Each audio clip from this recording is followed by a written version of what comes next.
Next, if I talk about the question number 11, it says that rank the following in the order of decreasing rate of solvolysis with the aqueous ethanol. देखो solvolysis आ गया है, तो आंख बंद करके आप ये मान लेना कि SN1 रिएक्शन होगी, SN1 फॉलो होगा। तो क्वेश्चन नंबर 11 की बात कर रहे हैं जिसमें वर्ड solvolysis आ चुका है, मतलब हाइड्रेशन की यहाँ पे बात हो रही है। हाइड्रेशन हो, हाइड्रोलिसिस हो, यानी कि वाटर से रिलेटेड अगर बात हो रही है तो आप SN1 लेकर चलोगे, याद रखना। तो यहां पे 3 ऑप्शंस आप देख पा रहे होगे, किसमें सबसे बढ़िया SN1 होगा। तो पहला वाला अगर हम केस बनाकर देखें तो ये वाला ब्रोमीन जिस कार्बन के साथ जुड़ा है वो डबली बॉन्डेड कार्बन है, दिस इज sp2 हाइब्रिडाइज्ड। ये एक विनाइलिक ब्रोमाइड है। तो क्या विनाइलिक सब्स्टिट्यूशन रिएक्शंस दिखाते हैं? अभी लास्ट वीडियो में आपने ये चीज़ पढ़ी, बेसिक्स में पढ़ा था कि यहाँ पर रेजोनेंस हो जाएगा, रेजोनेंस के चलते पार्शियल डबल बॉन्ड करेक्टर हो जाएगा। तो नामुमकिन है ये न्यूक्लियोफिलिक सब्स्टिट्यूशन नहीं दिखलाएगा, चाहे SN1 के नज़रिए से देखो चाहे SN2 के नज़रिए से देखो। दूसरी अगर हम बात करते हैं दूसरे प्रोडक्ट की, तो यहां पर CH3 है, यहां पे Br है। तो जब ये हटेगा तो ये हमको देगा भैया, यहां से Br हटाओ तो ये बना 3 डिग्री कार्बोकेटायन, तो ये तो अच्छे से दे देगा SN1, ये बढ़िया तरीके से देगा। और अगर हम तीसरे ऑप्शन की बात करें तो सामने सामने देख लो कि यहाँ से Br हटेगा तो 2 डिग्री कार्बोकेटायन मिलेगा, यानी कि सबसे बढ़िया 2 है, फिर 3 है और 1 तो एकदम बेकार है। तो 2, 3, 1 11th में कहाँ पे आ रहा है? 11th में C पे ऑप्शन आ रहा है, तो 11th का ऑप्शन करेक्ट ऑप्शन C होगा। Next, the reaction of 12th question की तरफ प्रोसीड करके कह रहा है द रिएक्शन ऑफ 4 ब्रोमोबेंजाइल क्लोराइड। तो पहले तो ये आपको बनाना आना चाहिए। 4 ब्रोमोबेंजाइल क्लोराइड, ये होता है बेंजाइल क्लोराइड। 4 पे ब्रोमो लगा है, ये लो। अब इसकी रिएक्शन कह रहा है NaCN के साथ हो रही है इन इथेनॉल, ये सॉल्वेंट है। तो क्या रिएक्शन होगी, मतलब क्या प्रोडक्ट फॉर्म करेगा? आप लोग थोड़ा दिमाग लगाकर देखो कि यहाँ पर क्या फॉर्मेशन हो सकती है। क्या ये ब्रोमीन अपना यहाँ पर साथ छोड़ेगा? नहीं छोड़ेगा, एरिल ब्रोमाइड है ये, न्यूक्लियोफिलिक सब्स्टिट्यूशन नहीं दिखला सकता, बेंजाइलिक से ही रिएक्शन होगी और यहाँ पर प्रोडक्ट बनेगा CH2CN, Cl हट जाएगा और ब्रोमीन एज इट इज रहेगा यानी कि 4 ब्रोमो बेंजाइल साइनाइड। तो 12th का ऑप्शन A आप देख पा रहे होगे। नेक्स्ट, इजी था। 13th क्वेश्चन पे आते हैं, कह रहे which of the following will not give the nucleophilic substitution reaction. A option नहीं देगा, सामने सामने देखो ए ऑप्शन क्या है, ब्रिज हेड कार्बन पे लगा है। बी ऑप्शन नहीं हो सकता क्योंकि ब्रोमीन जो है डायरेक्टली बेंजीन से जुड़ा है तो पार्शियल डबल बॉन्ड करेक्टर होगा। तो इस सब देखो पिछली वीडियो से रेफर करते हुए आ रहे हैं हम लोग। तो पहली 10 क्वेश्चंस के बेसिक्स जो मैंने आपको सिखाए थे, अगर आपने नहीं देखे हैं तो उसको भी पहले देख लेना। फिर अगर हम सी पे आए और डी पे आए, तो डी पे दिख रहा है ऑल ऑफ दी अबव पे, तो हम टिक मारी देंगे क्योंकि ए और बी ऑप्शन हमको आराम से दिख रहा है कि वो न्यूक्लियोफिलिक सब्स्टिट्यूशन नहीं दिखलाएंगे। रही सी की बात, तो जो ये सी ऑप्शन है ये नियोपेंटाइल ब्रोमाइड है। नियोपेंटाइल ब्रोमाइड में एक चीज याद रखना, ये एक्सेप्शनल पे लेकर चलना इस चीज को कि ये SN2 रिएक्शन नहीं दिखलाएगा। क्यों नहीं दिखलाएगा सर? 1 डिग्री तो है यहाँ पे, जो ब्रोमीन जिस कार्बन के साथ जुड़ा है वो 1 डिग्री है, तो क्यों नहीं दिखलाएगा? ऐसा होता है कि बेटा अल्फा के बाद जो ये बीटा कार्बन आता है और अगर वो हाईली स्ट्रेन्ड है, हाईली बल्कि ग्रुप्स अगर इसमें लगे हैं तो ये स्टिरिक हिंड्रेंस लगाता है इनकमिंग न्यूक्लियोफाइल को। अगर हम SN2 की माने तो SN2 में बैक साइड अटैक होता है और अगर पीछे से कोई घुसना चाहेगा तो वो 3-3 मिथाइल ग्रुप को देखकर बेचारा मर जाएगा, इसलिए SN2 रिएक्शन नहीं हो सकती। SN1 के रिस्पेक्ट पे हम अगर देखते हैं आंसर को तो ये 1 डिग्री कार्बोकेटायन बनाएगा जो कि लीस्ट स्टेबल होता है। रीअरेंजमेंट कर दोगे तो बात अलग होती है, लेकिन पहली प्रायोरिटी में तो ये क्या बना रहा है, 1 डिग्री कार्बोकेटायन, और SN2 तो बिल्कुल नहीं दे रहा। तो अगर हमने यहां पर SN2 और SN1 नहीं लिखा है क्वेश्चन में, क्वेश्चन नंबर 13 में कहीं SN2 SN1 नहीं है, तो आपको बताना है क्या वो न्यूक्लियोफिलिक सब्स्टिट्यूशन रिएक्शन दिखला रहा है? मेरे हिसाब से तो नहीं दिखला रहा है। SN2 तो बिल्कुल मुमकिन ही नहीं है। SN1 के लिए एनर्जी चाहिए होगी, क्योंकि पहले तो वो 1 डिग्री बना रहा है जो कि लीस्ट स्टेबल है SN1 के जरिए से, तो SN1 के जरिए से पॉसिबल हो सकती है, लेकिन लेंगे नहीं, यहाँ पे गिनेंगे नहीं, क्यों? क्योंकि SN2 ने मना कर दिया है। तो इस क्वेश्चन की अगर माने, अगर वो SN1 कह रहा होता तो बात अलग होती। इसने न्यूक्लियोफिलिक सब्स्टिट्यूशन पूछा है। याद रखना, काफ़ी बच्चों को इस क्वेश्चन में, इस ऑप्शन में प्रॉब्लम होती है कि सर SN1 क्यों नहीं दिखला रहा, रीअरेंजमेंट करेंगे तो 3 डिग्री कार्बोकेटायन बनेगा, तो ये हाईली स्टेबल हो जाना चाहिए। अरे हो जाना चाहिए, माना, लेकिन क्वेश्चन क्या कह रहा है? क्वेश्चन में SN1 लिखा है नहीं, तो हम SN2 के जरिए आंसर दे सकते हैं ना, दे सकते हैं ना। तो बस उसके हिसाब से तो नहीं हो रहा, क्योंकि देखो ऑप्शन ए और बी नहीं हो रहा। तो डी अगर ऑल ऑफ दी अबव है तो इसका ये मतलब है कि इस ऑथर, बुक के ऑथर ने सी को किस नजरिए से देखा है? SN2 के नजरिए से देखा है। और SN1 भी मैं बता दे रहा हूं, SN1 भी बहुत मुश्किल होगा, क्योंकि पहले स्टेप में वो जब टूटेगा तो 1 डिग्री कार्बोकेटायन बनाएगा, फिर उसको एनर्जी चाहिए होगी रीअरेंजमेंट करने के लिए। क्या कहीं यहाँ पे कुछ कंडीशंस दी हैं, कुछ एनर्जी, कोई सॉल्वेंट या कुछ दिया है? कुछ भी नहीं दिया है ना, इसलिए हम सी ऑप्शन को नहीं लेंगे। It will not show nucleophilic substitution reaction. तो write this as a note कि आपका जो नियोपेंटाइल हैलाइड्स होते हैं, they will not undergo nucleophilic substitution reactions. तो इसलिए 13th का ऑप्शन डी होगा, all of the above will not favor the nucleophilic substitution reaction। Mark कर लेना, इंपॉर्टेंट क्वेश्चन है। 14th क्वेश्चन आप सामने सामने देख रहे हो यार कि वो ब्रिज हेड कार्बन पे ब्रोमीन को सब्स्टिट्यूट करने की कोशिश कर रहा है, चाहे SN1 हो चाहे SN2 हो, सब्स्टिट्यूशन हो ही नहीं सकता, ये आपको समझाया है। तो 13th का ऑप्शन, 14th के अगर हम ऑप्शन की बात करें तो it will again falls in the D category, does not takes place. 15th question पे आते हैं।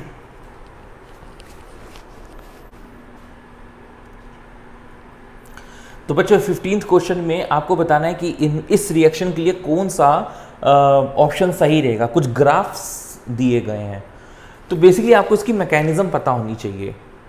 ये क्वेश्चन में आप पानी देख रहे हो तो SN1 आपके दिमाग में दौड़ना चाहिए, और वो हो भी रहा है।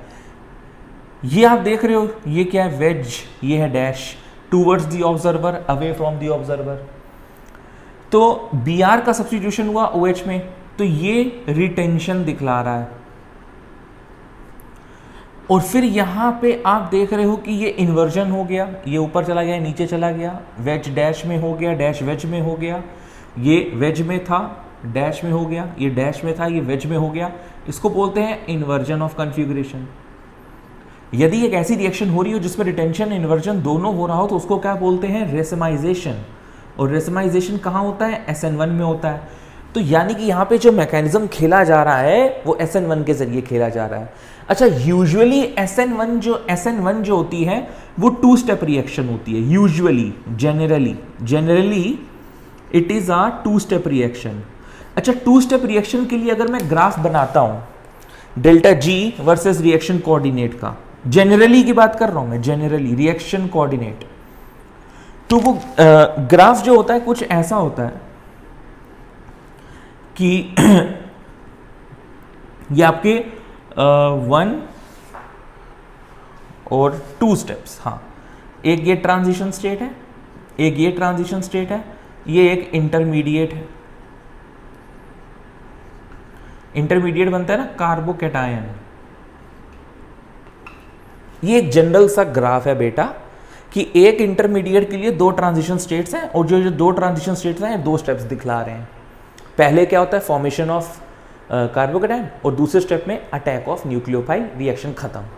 लेकिन क्या इस रिएक्शन में, इसकी मैकेनिज्म में क्या ऐसा ही हो रहा है? क्या ये प्लॉट इसके लिए सही है? क्या इसको देखते ही हम ऑप्शन ए, सी या डी, जो कि लगभग एक जैसे ही दिख रहे हैं, क्या ए, सी, डी को हम क्या मार्क कर सकते हैं? नहीं। बेसिकली इसका सही उत्तर 15th के जो सही ऑप्शन है वो बी है।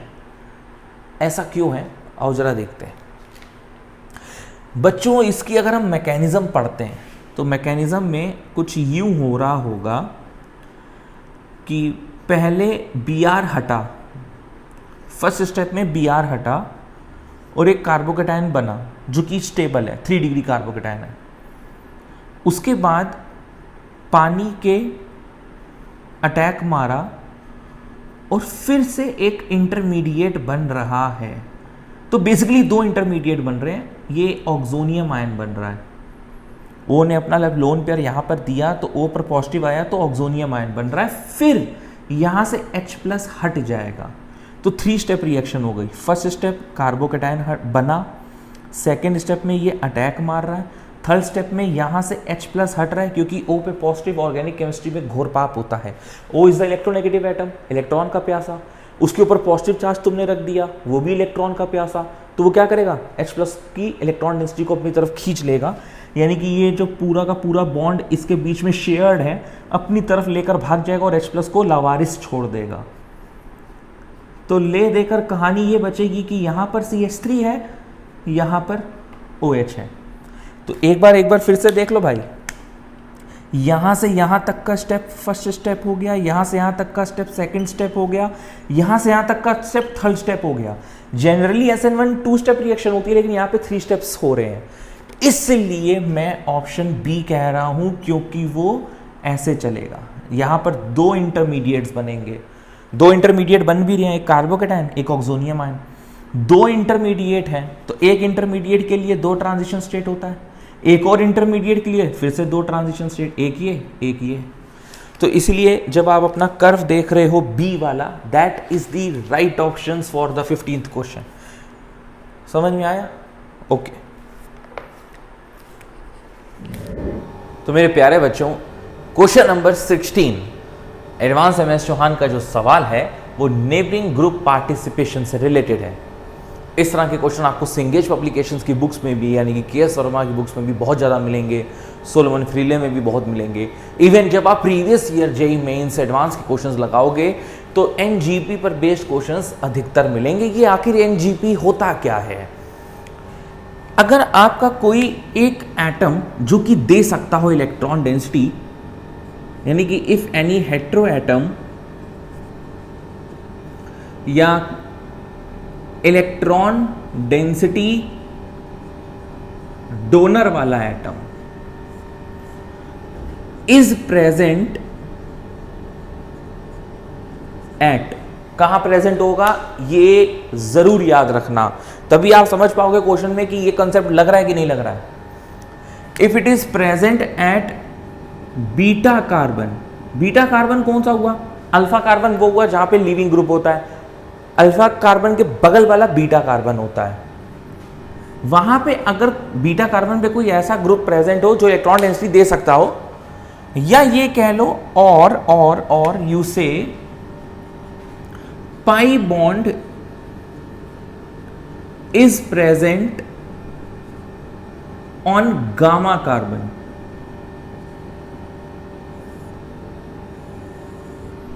इंपॉर्टेंट कंडीशन है बच्चों। हेट्रो एटम यानी कि इलेक्ट्रॉन डेंसिटी डोनर वाला एटम बीटा कार्बन पे प्रस्तुत हो, या गामा कार्बन पे, मतलब कि बीटा के बगल वाला गामा कार्बन उस पे पाई बॉन्ड है, तो क्या होगा, वो इलेक्ट्रॉन डेंसिटी दे देगा। किसको देगा? अल्फा कार्बन को, क्योंकि वो जानता है कि वहां से एक न्यूक्लियोफाइल निकलने वाला है। इस चीज को इंट्रामोलिक्यूलर न्यूक्लियो सब्स्टिट्यूशन रिएक्शन कहते हैं। अभी तक जो आप नॉर्मल सब्स्टिट्यूशन रिएक्शंस पढ़ते आए हो, जैसे CH3 CH2 Cl, इसकी रिएक्शन हमने KOH के साथ कर दी एक्वस वाले, तो इसने बना दिया CH3 CH2 OH plus KCl। तो ये यार हो गई inter molecular nucleophilic substitution reaction. पूरा नहीं लिख रहा हूं, न्यूक्लियोफिलिक सब्स्टिट्यूशन रिएक्शन। NGP में क्या होता है? Intramolecular nucleophilic substitution reaction. और intramolecular reactions are always faster than the intermolecular nucleophilic substitution reaction. क्या बोला मैंने? Intramolecular nucleophilic substitution reactions are always faster than the intermolecular nucleophilic substitution reaction. तो उससे क्या होगा, यहां पे एक टर्म आपके पास और आ जाएगा, एंकीमेरिक असिस्टेंस।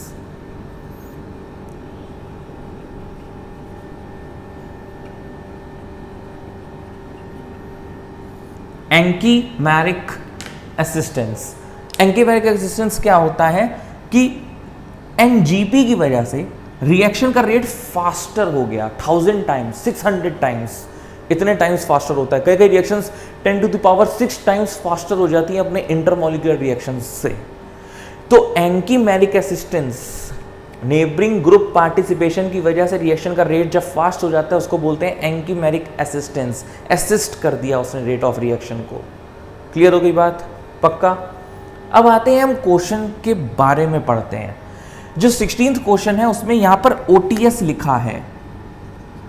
ये जो ओटीएस है इसको बोलते हैं टॉसिलेट आयन। टॉसिलेट आयन एक तरीके का one of the best leaving group है। क्या है बच्चों? One of the best leaving group है। दिखने में ये ऐसा होता है कि CH3, फिर यहां पर बेंजीन होती है, SO3-। Tosylate ion one of the best leaving group. ये जिस कार्बन से जुड़ा है वो अल्फा कार्बन है, इसके बगल में ये बीटा कार्बन है, फिर ये गामा कार्बन है। तो देखो गामा कार्बन पे पाई बॉन्ड है, तो एनजीपी कंडीशन सेटिस्फाइड हो रही है।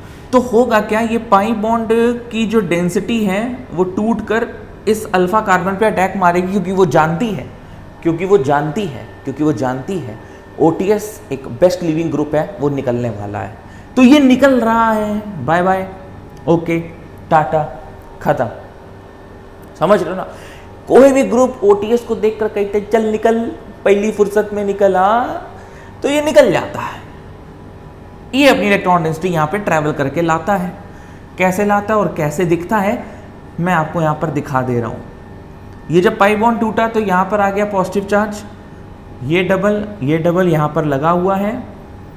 ये बन गई आपकी बेसिकली 3 साइकिल मेंबर रिंग, जो कि बहुत ज़्यादा स्टेरिकली हिंडर्ड होती है और अनस्टेबल होती है और हाईली रिएक्टिव होती है। देखो ये बॉन्ड इस CH के साथ तो जुड़ा ही हुआ था। इस पाई बॉन्ड ने जब इलेक्ट्रॉन डेंसिटी CH2 को दी तो यहां पर भी एक बॉन्ड आ गया, इन दोनों के बीच में एक बॉन्ड लगा था। ओटीएस तो निकल ही चुका, इसलिए ये नया बॉन्ड बना है। तो कभी कभार ये जो 3 मेंबर्ड रिंग होती है वो डॉटेड्स में भी दिखा दी जाती है, ताकि चूंकि ये ट्रांजिशन स्टेट दिखला रही है, बेसिकली ऐसे भी दिखाई जा सकती है। और अब आपके क्वेश्चन में जो भी न्यूक्लियोफाइल होगा, जैसे यहां पे OAC है, ये न्यूक्लियोफाइल क्या करेगा, इक्वल प्रोबेबिलिटी है कि वो इस कार्बन पे भी अटैक कर सकता है और वो इस कार्बन पे भी अटैक कर सकता है। इसीलिए ऑप्शन सी है। क्यों? क्योंकि दोनों प्रोडक्ट मुमकिन हैं। एनजीपी के द्वारा रिटेंशन ऑफ कॉन्फ़िगरेशन होता है, यानी कि इन्वर्जन भी रह सकता है, रिटेंशन भी रह सकता है, दोनों प्रोबेबिलिटी रहती है।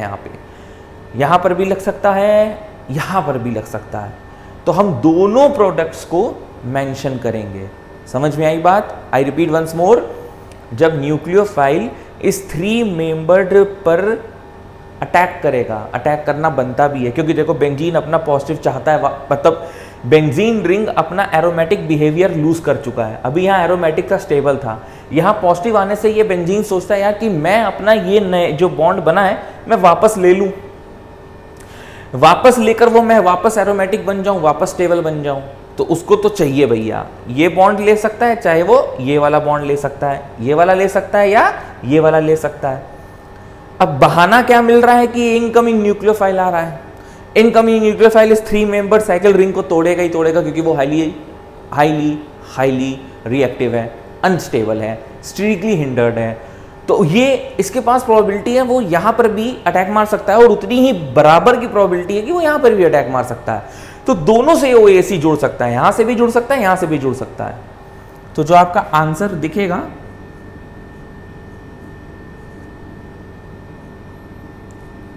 वो इस कार्बन पे OAC जुड़ सकता है,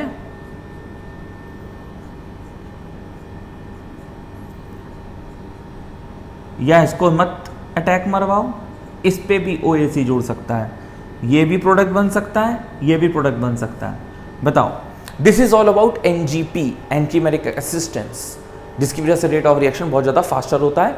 इंट्रामोलिकुलर न्यूक्लियोफिलिक सब्स्टिट्यूशन रिएक्शन है ये, और इसको ज़्यादा प्रेफर किया जाता है अगर हो रही होती है एज कंपेयर टू इंटरमोलिकुलर, क्योंकि ज़्यादा फास्ट है। समझ में आया? Good.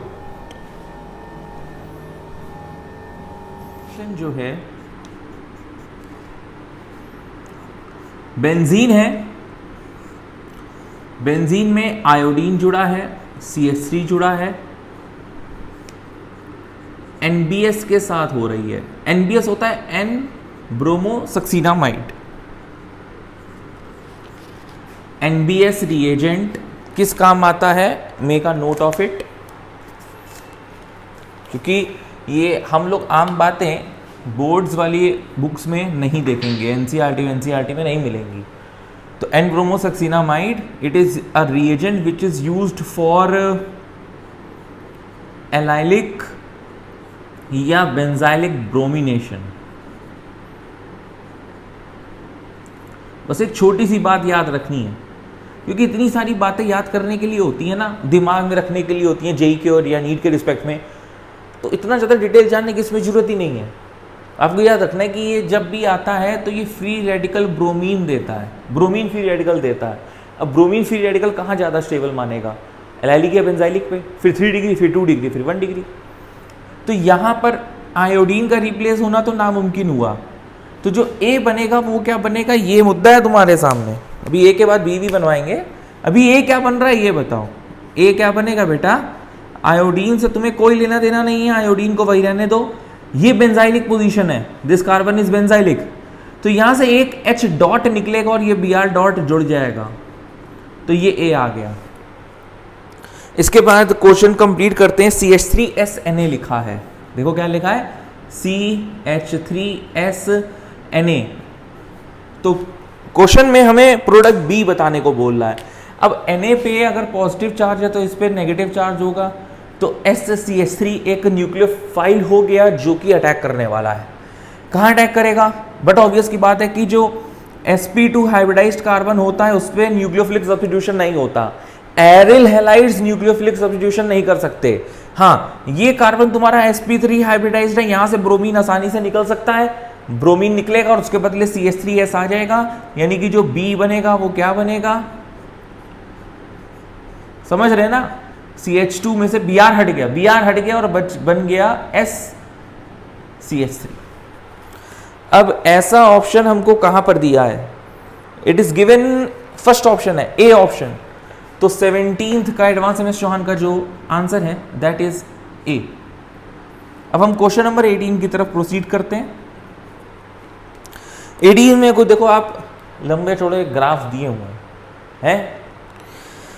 Which of the following represents the correct graph for SN2 reaction? ये मैं नहीं कर रहा, ये तुम ही लोग कर लो यार, बहुत इजी है ये। आराम से देखो, आराम से देखो इस क्वेश्चन को। जो आपके एक्स कोऑर्डिनेट में रिएजेंट्स लिखे हैं, जैसे पहले ऑप्शन ए में CH3Br लिखा है, फिर CH3CH2Br लिखा है, फिर आइसोप्रोपाइल ब्रोमाइड लिखा है, फिर टर्ड ब्यूटाइल ब्रोमाइड लिखा है ना? तो SN2 की जो रिएक्टिविटी ऑर्डर होती है वो क्या होती है? वो स्टीरिक हिंड्रेंस पर निर्भर करती है, और 1 डिग्री सबसे ज्यादा रिएक्टिव होता है, फिर 2 डिग्री, फिर 3 डिग्री, यानी कि रेट ऐसे डिग्रीज होता है। तो मेरे हिसाब से 18th का ए ऑप्शन बिल्कुल सही लिखा है। क्यों?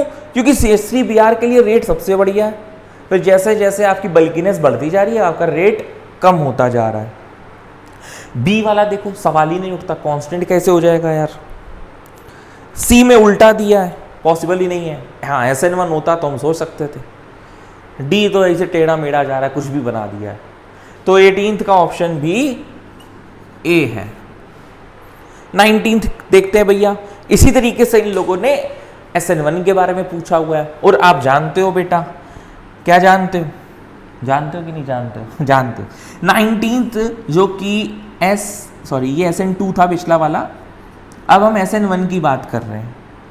तो SN1 की जो डिग्री होती है वो 3 डिग्री, 2 डिग्री, 1 डिग्री होती है। स्टेबिलिटी ऑफ कार्बोकैटायन पर निर्भर करती है।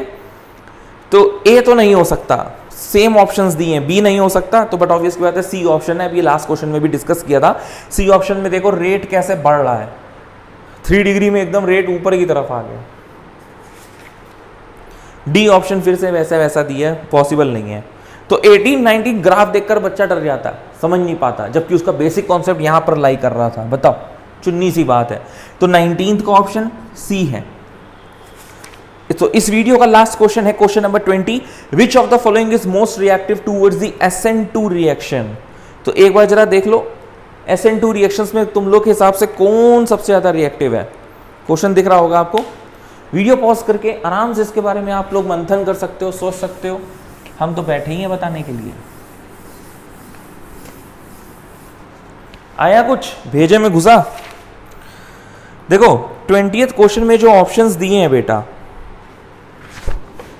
उसके रिलेटेड मैं बात कर दूं कि जो आपका रेट ऑफ न्यूक्लियोफिलिक सब्स्टिट्यूशन होता है,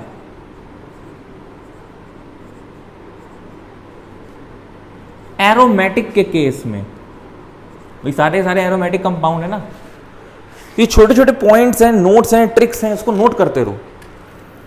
तो rate of nucleophilic substitution reaction aromatic के लिए ये कब इंक्रीज होगी बताओ? ये तब इंक्रीज होगी जब ऑर्थो और पैरा में इलेक्ट्रॉन विथड्रॉइंग ग्रुप्स बैठे होंगे, तो वहां पे rate of nucleophilic substitution reaction increase हो जाएगी।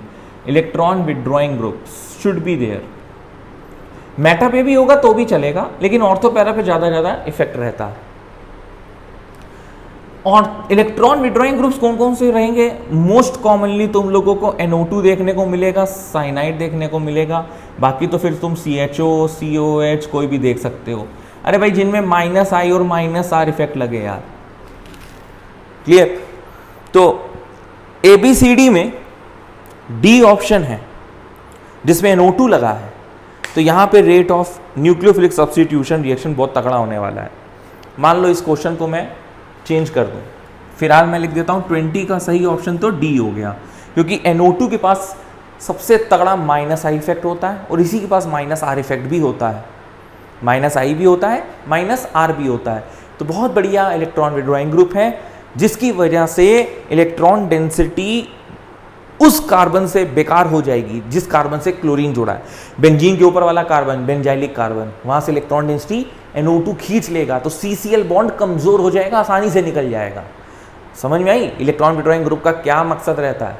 ये जोक की तरह, लीच की तरह, जैसे लीच खून निचोड़ती है ना, ये इलेक्ट्रॉन डेंसिटी को निचोड़ता है। किससे? CX बॉन्ड से, CX बॉन्ड। और वहीं तो हमें हल्का करना है। वो जब हल्का हो जाएगा तो आसानी से न्यूक्लियोफिलिक सब्स्टिट्यूशन रिएक्शन हो जाएगी ना भाई, कि नहीं होगी? होगी होगी होगी, बिल्कुल होगी। तो देखो यार, NO2 D ऑप्शन तो तकड़ा है, बढ़िया मस्त। अब मान लो इसी क्वेश्चन में डिक्रीजिंग ऑर्डर आ जाता ABCD, तो अब क्या करो?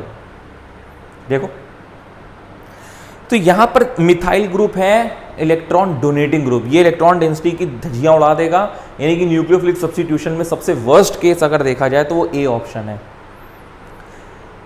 C और B में तो कुछ भी नहीं है ना, B में कुछ भी नहीं है। और C में क्लोरीन है जिसमें -I इफेक्ट ज्यादा होता है +R के कंपैरिजन। तो Cl is electron withdrawing group, लेकिन उतना अच्छा नहीं जितना NO2 है। तो अगर हम इसको सीरीज वाइज करें तो D होगा, फिर C होगा, फिर B होगा, फिर A होगा, DCBA। क्लियर? तो क्वेश्चन नंबर 21 से 30 के लिए नेक्स्ट वीडियो में प्रस्थान करते पहले वीडियो को लाइक करना, शेयर करना, सब्सक्राइब करना चैनल को मत भूलिएगा। अगर आपको ये वीडियो सॉल्यूशंस बहुत अच्छे लग रहे हैं, अपने सारे फ्रेंड्स को पहुंचाओ, शेयर करो, उससे मेरा हौसला बढ़ेगा, मोटिवेशन मिलेगा, मैं और वीडियोस डालूंगा। और कमेंट बॉक्स में ये बता दो आपको वीडियो का कंसेप्ट समझ में आया कि नहीं आया, कैसी लगी, और किस तरह के आप लोग वीडियोस चाहते हो। ठीक है? स्टे ट्यून्ड टू केमिस्ट्री का Sagar by Sagar Varjatia and download the app which has been there in the Play Store. App का डिस्क्रिप्शन बॉक्स में लिंक भी दिया है, वहाँ से भी आप डाउनलोड कर सकते हो। ऐप में बहुत सारी एक्साइटिंग कोर्सेज और चीज़ें आने वाली हैं। Bye bye.